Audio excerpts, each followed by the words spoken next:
Hello, wonderful viewers. Welcome back again to Anointed Lady TV, the home of news and politics. We drop news on daily basis and we also react to every videos that comes our way.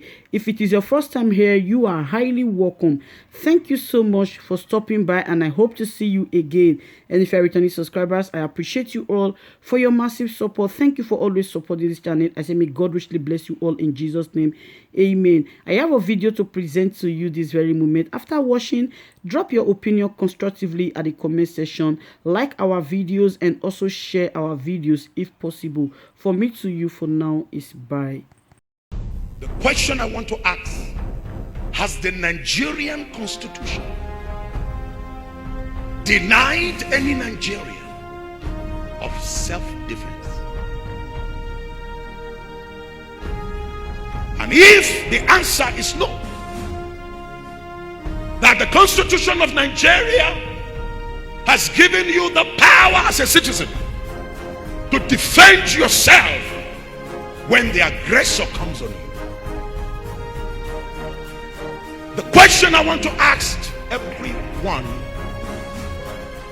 of the increase in the militancy and the attack on innocent lives. The question I want to ask you: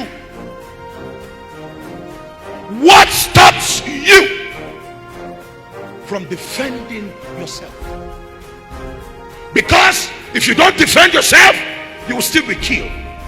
It is better for you to defend yourself and die for the cause of defense. These evil Fulani terrorists killing people in Zamfara, in Katsina. Somebody sent me a text from Katsina and said, pray for us. They are slaughtering us like goats. Hey, the president cannot do it. His strength has been shown through the years of his service. If a man has failed in leadership, you are having a child leadership there, not a mature leader. The police cannot. The soldiers cannot. That's why the governor of Borno says, if you will not do it, I will mobilize ourselves to go and do the job. Let me say, get it closer.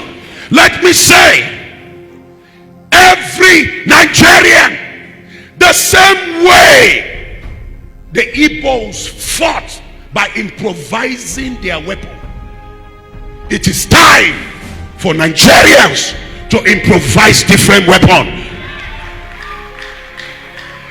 Bomb them, kill them. The Bible says, he that kills by the sword shall die by the sword. These people have vowed that they were going to kill you. I listened to their tape. One Ardo, he said, Arnan Nanzamu Kashisu. Zamu Chiresu Agwane Kinsu Kuma Alandusu Akasansu. To Memuke Jira. Munajira say, Ankashedu Kamu. Who matasa? Kutashi Asiye. Mutane na da suna kansa, suna kanshe mu, mutane ne kaman ku. Tashi ku yi fada. Wani abun ta isa. Yau a ce 10, jibi a ce 30. Haba rayuwar mutum guda daya, ran mutum guda daya a America, duk duniya ta razana. A ce cewa mutane 100, mutane 100 a cikin gida daya an kashe mutane 10. Sai mu zo na hakan nan kawai muna kalla. Mutanen nan fa sun riga sun shiri cewa dole sai sun karba kasashen mu. To dole mu nuna musu ikon Allah. Dole mu nuna musu ikon Allah ta wurin addu'a kuma ta wurin oka abu ne kamata mu doka. Mu yi defending kanmu. Nigerians, you can't sit down and be behaving as if nothing is going on. If you don't quench the fire in your neighbor's house, that fire is going to come to your own house. Let's wake up and stop this evil.